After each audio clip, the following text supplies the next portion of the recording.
Ini langsung semuanya on cam kan? Mulai nggak sih langsung? Langsung on cam semuanya.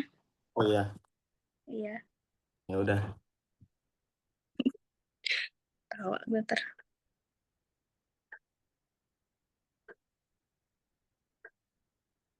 Kok hilang background gue?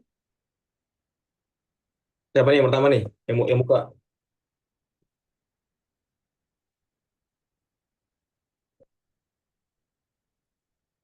Mau langsung gue biar langsung ke ini, sesuai urutan. Ya, lu aja dah, Saf. Ini udah on cam semua. Zahro, Udah, balik. Langsung nih. langsung aja.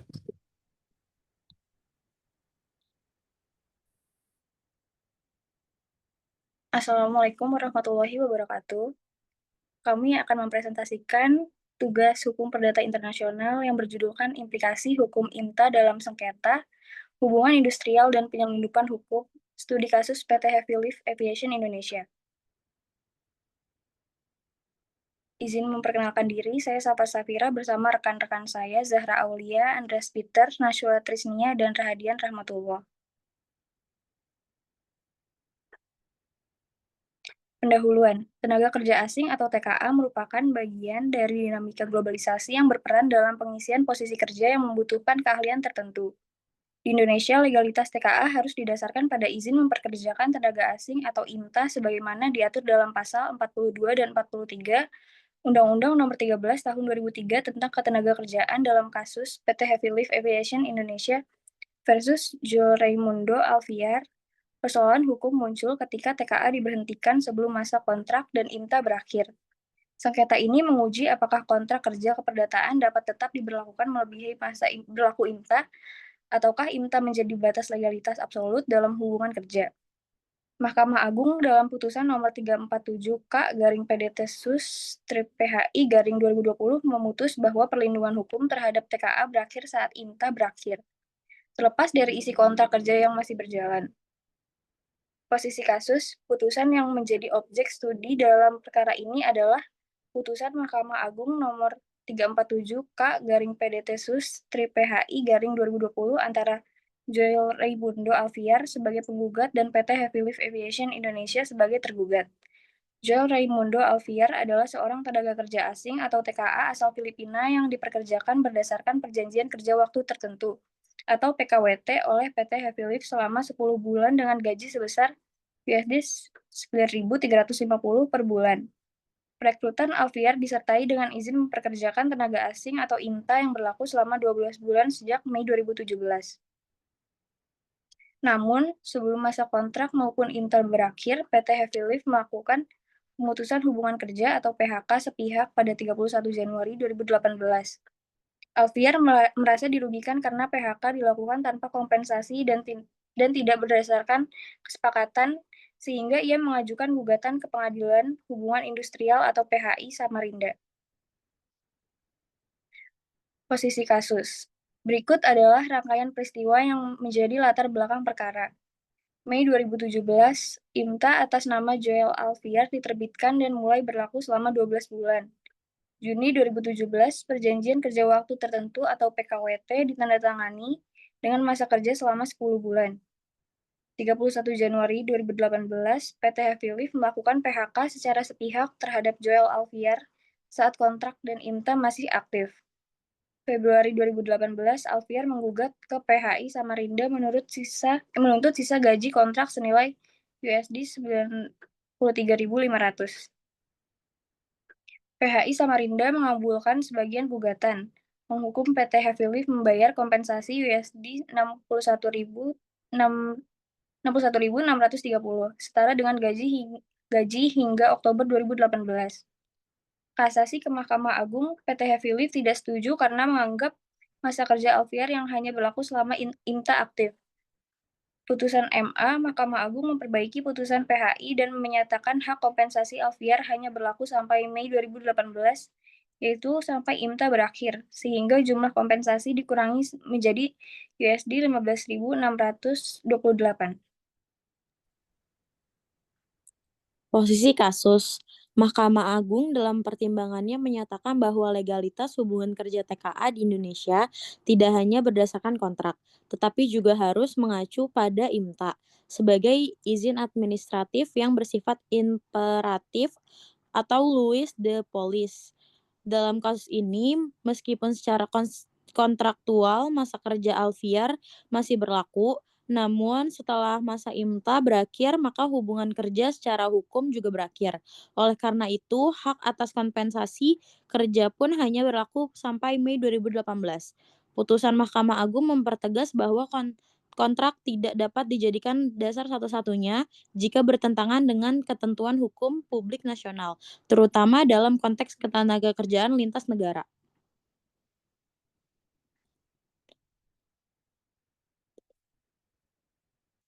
Lanjut.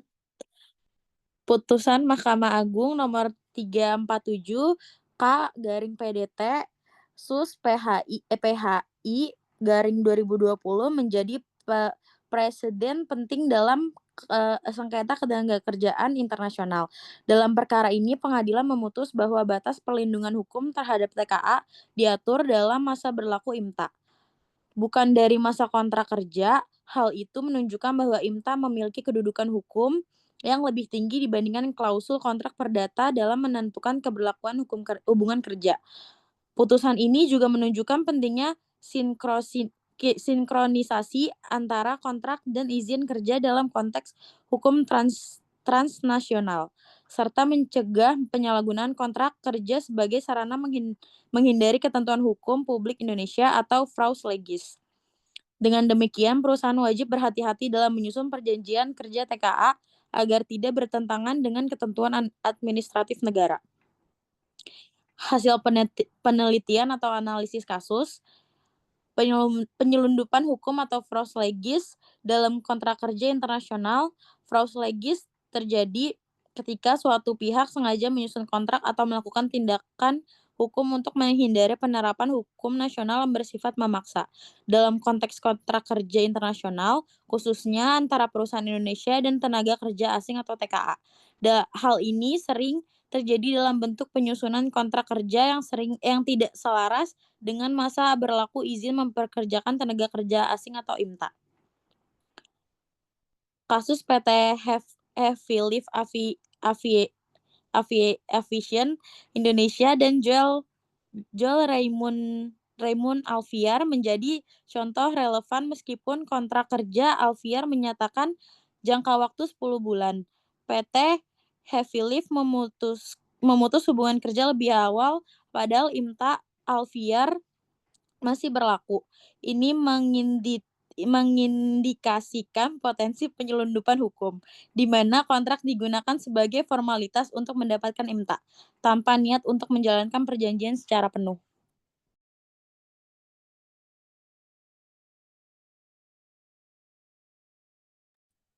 Menurut doktrin hukum perdata internasional, fraus legis dapat diatasi dengan mengesampingkan ketentuan kontrak yang dibuat dengan itikat buruk atau bertentangan dengan kebijakan hukum publik atau order publik negara setempat. Indonesia sebagai negara civil law sangat menjunjung tinggi prinsip order publik dan kedaulatan administratif, termasuk dalam ketenagakerjaan. Mahkamah Agung dalam kasus ini membatasi hak kompensasi hingga masa berlaku IMTA, berfungsi sebagai peran anti-fraud untuk memastikan tidak ada pihak yang melemahkan sistem hukum nasional melalui kontrak. Implikasi IMTA terhadap keabsahan hubungan kerja tenaga asing. IMTA adalah izin tertulis dari Kementerian Ketenagakerjaan yang wajib dimiliki pemberi kerja untuk mempekerjakan TKA di Indonesia. IMTA bukan hanya izin administratif, tetapi juga legitimasi formal hubungan kerja. Keberadaan atau ketiadaan IMTA secara langsung memengaruhi keabsahan hukum hubungan kerja. Mahkamah Agung menegaskan IMTA sebagai batas legalitas hubungan kerja.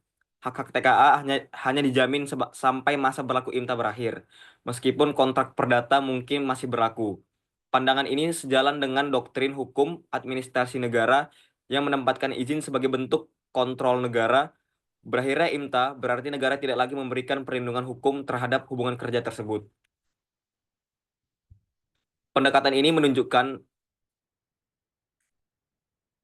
menunjukkan subordinasi kontrak perdata terhadap izin administratif, Sejalan dengan asas lex specialis derogat legi generali atau hukum khusus mengesampingkan hukum umum. Ketentuan administratif IMTA dianggap sebagai hukum khusus yang mengatur secara eksplisit keberadaan TKA, sedangkan kontrak kerja adalah hukum umum. Surat Edaran Mahkamah Agung atau SEMA nomor 1 tahun 2017 juga memperkuat bahwa perlindungan hukum terhadap TKA hanya diberikan selama IMTA berlaku. Indonesia menerapkan pendekatan campuran antara kebebasan berkontrak atau contractual freedom dan kontrol negara atau state control terhadap TKA. IMTA mencerminkan kedaulatan negara atas pasar kerja nasional dan pembatasan liberalisme penuh dalam kontrak kerja. Hubungan kerja dengan TKA harus memenuhi dua lapis validitas, yaitu perjanjian keperdataan dan izin administratif atau disebut IMTA. Tanpa keduanya, hubungan kerja dianggap tidak sah dan tidak memperoleh perlindungan hukum.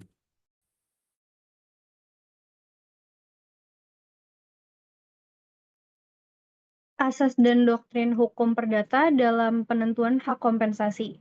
Asas Pacta sunt servanda, kesepakatan berlaku sebagai hukum bagi para pihak, adalah pilar utama dalam hukum perdata. Namun, dalam kasus ini, Mahkamah Agung membatasi hak kompensasi TKA hingga masa berlaku IMTA.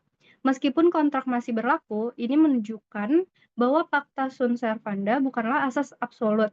Klausul perjanjian dapat dibatasi oleh perundang-undangan, ketertiban umum atau public order, dan kesusilaan berdasarkan pasal 1337 KUH Perdata. IMTA sebagai perizinan negara mengandung muatan public order. Selanjutnya, selain itu, asas lex specialis derogat legi generali digunakan untuk menegaskan bahwa ketentuan administratif dalam Undang-Undang Ketenagakerjaan dapat membatasi pelaksanaan kontrak perdata. Kontrak kerja bersifat sui generis atau memiliki aspek perdata dan publik sehingga tunduk pada peraturan ketenagakerjaan yang imperatif. Mahkamah Agung juga menerapkan prinsip equality before the law, namun hak TKA dibatasi oleh regulasi domestik. Dalam pembayaran kompensasi, hakim mempertimbangkan keadilan substantif, bukan hanya teks kontrak, dengan memperhitungkan durasi IMTA dan pembayaran yang telah dilakukan. Kewajiban pemberi kerja untuk menyediakan ongkos pemulangan TKA berdasarkan pasal 48 Undang-Undang Ketenagakerjaan juga diakomodasi. Putusan ini mencerminkan penerapan teori integrated legal system di mana aspek keperdataan, administratif, dan ketenagakerjaan diintegrasikan. Ini juga merupakan contoh Doctrine of Limited Contractual Freedom, menunjukkan bahwa negara tidak membiarkan para pihak menyusun kontrak kerja secara bebas tanpa batasan hukum positif. Integrasi hukum perdata dan administratif dalam hubungan industrial dengan TKA. Hubungan kerja dengan TKA adalah hubungan campuran, melibatkan hukum privat atau kontrak kerja dan hukum publik atau regulasi administratif negara. IMTA adalah variabel kunci dalam menentukan validitas dan batas hubungan kerja. Meskipun kontrak kerja sah tidak dapat diberlakukan tanpa IMTA. Ini menunjukkan kebutuhan integritas antara hukum perdata dan hukum administrasi. Mahkamah Agung mengadopsi pendekatan interlegal harmonization, menyelaraskan prinsip hukum perdata dengan peraturan administratif yang imperatif. Negara memiliki kepentingan untuk mengatur siapa yang boleh bekerja di wilayah yurisdiksinya. Hukum nasional diutamakan dalam menyelesaikan konflik kepentingan sejalan dengan prinsip order publik. Konsekuensi dari pendekatan integratif ini adalah penguatan IMTA sebagai syarat legalitas yang tidak bisa dinegosiasikan. Berakhirnya IMTA berimplikasi substantif terhadap hak-hak pekerja asing. Mahkamah Agung juga menggarisbawahi pentingnya kepastian hukum certainty of law dengan menjadikan IMTA sebagai batas objektif masa kerja yang sah. Ini menunjukkan bahwa negara adalah aktor aktif dalam menjaga keseimbangan antara perlindungan hak pekerja dan kedaulatan hukum nasional. Putusan ini menandai pergeseran dari freedom to contract menjadi regulated contract, di mana isi kontrak harus selaras dengan izin administratif. Dalam konteks akademik, pendekatan ini membuka ruang penelitian baru mengenai integrasi norma kontraktual dan kebijakan publik dalam hukum ketenagakerjaan lintas negara. Konsekuensi yuridis bagi perusahaan dalam pemutusan hubungan kerja TKA tanpa memperhatikan IMTA. Pemutusan hubungan kerja atau PHK terhadap TKA tanpa mempertimbangkan IMTA menimbulkan tanggung jawab hukum bagi perusahaan. Dalam kasus PT Heavy Lift, PHK sebelum masa IMTA berakhir mengakibatkan kewajiban perusahaan untuk membayar kompensasi setara dengan sisa masa IMTA. Konsekuensi hukum ini muncul karena PHK sebelum IMTA berakhir bertentangan dengan asas kepastian hukum dan asas perlindungan pekerja dalam UU Ketenagakerjaan. PHK harus melalui proses yang adil dan memenuhi hak-hak pekerja. Perusahaan yang mengakhiri hubungan kerja TKA sebelum IMTA berakhir tanpa kesepakatan dianggap melanggar prinsip perlindungan tenaga kerja. Selanjutnya, selain itu, perusahaan berisiko terkena tuntutan hukum dari pekerja dan otoritas ketenagakerjaan karena pelanggaran pasal 42 ayat 4 dan UU Ketenagakerjaan mengenai sanksi administratif bagi pemberi kerja yang mempekerjakan TKA tanpa IMTA. Masa berlaku IMTA menjadi acuan absolut dalam menentukan akhir kewajiban pemberi kerja. Konsekuensi lainnya meliputi rusaknya reputasi hukum dan profesional perusahaan, terutama jika beroperasi internasional, potensi gugatan tambahan dari TKA yang merasa haknya tidak diberikan utuh, termasuk melalui bantuan hukum internasional.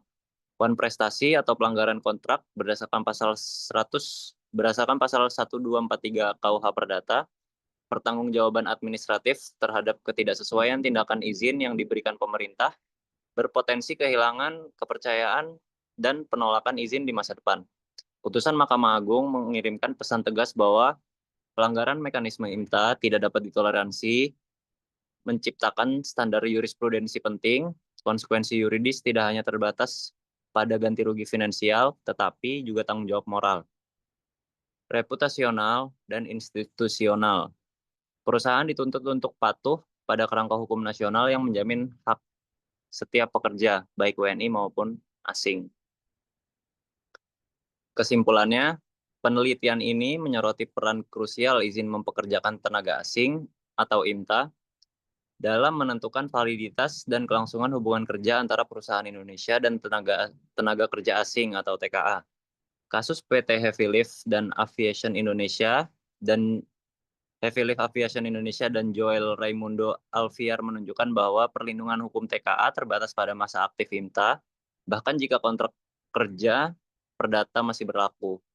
Ini berarti IMTA berfungsi sebagai batas substantif hak dan kewajiban dalam hubungan kerja. Bukan sekedar dokumen administratif, pendekatan ini menggunakan prinsip legalitas administratif dengan kebebasan berkontrak dalam hukum perdata, sekaligus menegaskan supremasi hukum nasional dalam hubungan kerja transnasional. Sekian presentasi dari kelompok kami. Apabila ada salah kata, mohon maaf.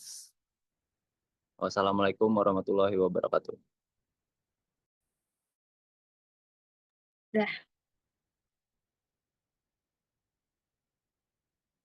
Udah kan?